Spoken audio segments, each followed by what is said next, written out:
ঢাকা বিশ্ববিদ্যালয়ের শিক্ষার্থীরা এত চতুমুদু হয়ে যায় নাই। চান্দুরা কেউ যদি আজকে ঢাকা বিশ্ববিদ্যালয়ের মধ্যে বহিরাগত যদি প্রবেশ করার চেষ্টা করে, ওই চান্দুদেরকে বলে রেখে দেয়, ধরে ধরে প্রত্যেকটাকে ছিঁড়ে ফেলাবো ইনশাআল্লাহ। কেন্দ্রগুলোকে ভাগযোগ করে নিয়েছে। 5ই আগস্টের পরে ছাত্র দলের টিচাররা যেমনি ভাবে তাদের মধ্যে প্রশাসনিক ক্ষমতাগুলো, প্রশাসনিক পদগুলোকে ভাগযোগ করে নিয়েছেন, তাদের অবস্থা দেখে মনে হয় যেন ডাকসুর পদগুলোকেও তারা নিজেদের মধ্যে ভাগযোগ করে নেওয়ার পায় তারা চালাচ্ছেন। সেই জায়গা থেকে আমরা কিন্তু তীব্র নিন্দা জানিয়েছি। সাংবাদিক বন্ধুরা, আপনারা জানেন ঢাকা বিশ্ববিদ্যালয়ের ডাকসু নির্বাচন এটা ঢাকা বিশ্ববিদ্যালয়ের বিষয়। এটা নিয়ে বাইরের মানুষ এত বেশি লাফালাফি করার কোনো সুযোগ কিন্তু আমরা নেই।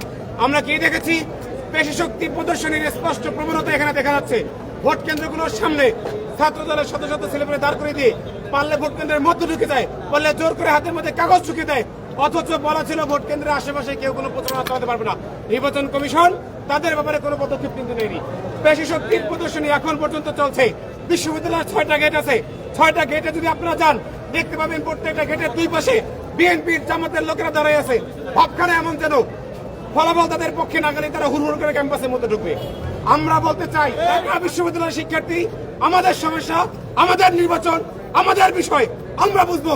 জাতীয় রাজনীতির কোন গুন্ডা পান্ডাকে এখানে আমরা আমন্ত্রণ জানাবো না। কোন চান্দ্রতে ঢোকার চেষ্টা করে কোন শিক্ষার্থীর কাছে যদি একটা হামলা করা হয়, ভোট যাই হোক, রেজাল্ট আমরা আশা করছি এখন পর্যন্ত প্রশাসন রিপোর্ট দিবে। যদি উল্টাপাল্টা দেয়, সেটার প্রতিবাদ ঢাকা বিশ্ববিদ্যালয়ের শিক্ষার্থীরা আমরা করবো। সাংবাদিক বন্ধুরা, আপনারা আমাদের সাথে থাকবেন।